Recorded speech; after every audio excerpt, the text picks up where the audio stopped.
الحمد لله رب العالمين والصلاة والسلام على سيد الأنبياء والمرسلين أما بعد فقال تعالى أعوذ بالله من الشيطان الرجيم بسم الله الرحمن الرحيم شهر رمضان الذي أنزل فيه القرآن قال النبي صلى الله عليه وسلم من صام رمضان إيمانا واحتسابا غفر له ما تقدم من ذنبه صدق الله العظيم وصدق رسوله النبي الكريم ونحن على ذلك لمن الشاهدين والشاكرين والحمد لله رب العالمين.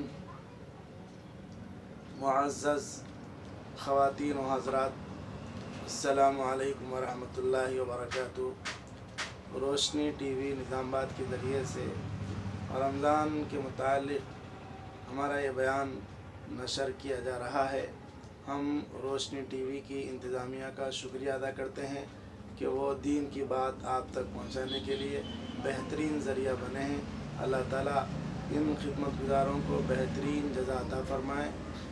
محترم خواتین و حضرات، اللہ تبارک و تعالیٰ نے اپنے بے انتہا فضل اور کرم سے ہم کو رمضان کا مبارک مہینہ نصیب فرمایا، اور اللہ نے یہ بھی فضل فرمایا کہ ہم کو رمضان کے اس مبارک مہینے میں روزہ رہنے کی توفیق نصیب ہو رہی ہے. اور اللہ کا یہ بھی کرم بہت بڑا ہے کہ روزے بہت آسان چل رہے ہیں. الحمدللہ 9 روزے مکمل ہونے کو ہیں. کوئی تکلیف محسوس نہیں ہو رہی، راحت ہی راحت، آرام ہی آرام، سکون ہی سکون، عافیت کے ساتھ روزے مکمل ہو رہے ہیں. جو بھائی جو بہنیں روزہ رکھ رہے ہیں، اللہ تعالیٰ ان کو بہت مالا مال کرے گا، دین کے اعتبار سے بھی دنیا کے اعتبار سے بھی. اور جو لوگ گرمی کو ڈر کے، دن کے بڑا ہونے کو ڈر کے، یا بھوک اور پیاس کے ڈر سے رمضان کے روزے چھوڑ رہے ہیں، وہ بہت بڑے خیر سے محروم ہو رہے ہیں، اللہ کی رحمت سے محروم ہو رہے ہیں.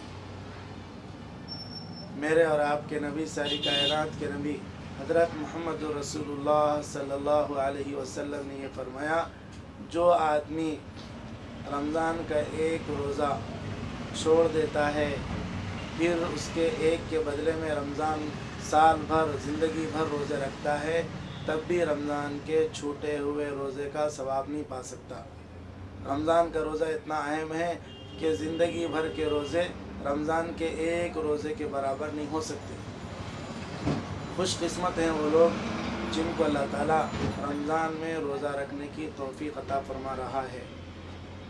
روزے پہلی امتوں پر بھی فرض تھے. روزوں کی وجہ سے آدمی کے اندر تقویٰ پیدا ہوتا ہے، نیکی پیدا ہوتی ہے، آدمی کے دل کا زنگ دور ہوتا ہے، اور آدمی کی رمضان کے مہینے میں روزوں کے ذریعے سے تربیت ہوتی ہے. روزوں کی وجہ سے آدمی کی بیماریاں دور ہوتی ہے، آدمی کا جسم صحت مند رہتا ہے. روزے کے بے شمار فائدے ہیں اور روزہ نہ رکھنے کے بے شمار نقصانات ہیں. اس لیے اب تک بھی جو لوگ کسی مجبوری سے یا لا علمی سے روزے نہیں رکھ سکے، وہ اللہ تعالیٰ سے معافی تلافی کر لے کے آج سے رمضان کے پورے روزے رکھنے کی نیت کریں. روزے بہت آسان ہیں، اللہ کی مدد شامل حال ہے. بہت سکون کے ساتھ روزے مکمل ہو رہے ہیں.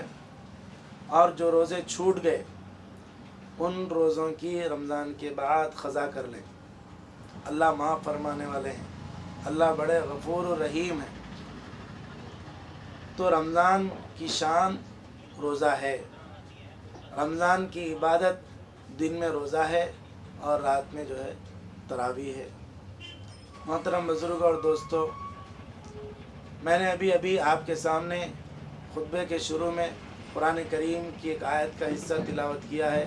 شہر رمضان الذی انزل فیہ القرآن. رمضان کا مہینہ وہ مہینہ ہے جس میں قرآن جیسی عظیم الشان کتاب نازل ہوئی. یعنی رمضان میں قرآن کے نازل ہونے کی وجہ سے رمضان کی اہمیت اور فضیلت بڑھ گئی.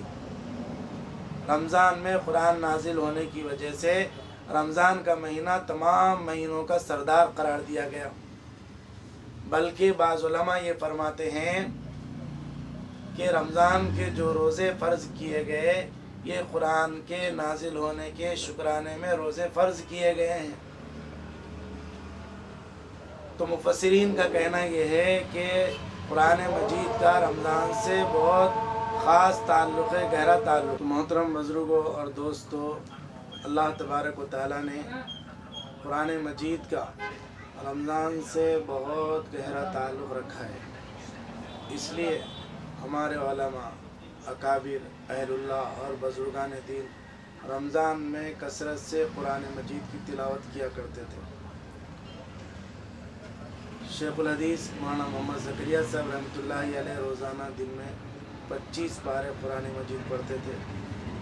ان کے گھر کی خواتین گھر کے تمام کاج و کام کرتے ہوئے 15 پارے قرآن مجید کی تلاوت کیا کرتی تھی، اور شیخ الحدیث کی دادی صاحبہ روزانہ رمضان میں 40 پارے قرآن مجید کی تلاوت کیا کرتی تھی۔ 30 پارے کا ایک قرآن، پھر اضافہ 10 پارے قرآن مجید کی روزانہ رمضان میں تلاوت کیا کرتی تھی۔ اس کے علاوہ 17,000 تسبیحات پڑھا کرتی تھی۔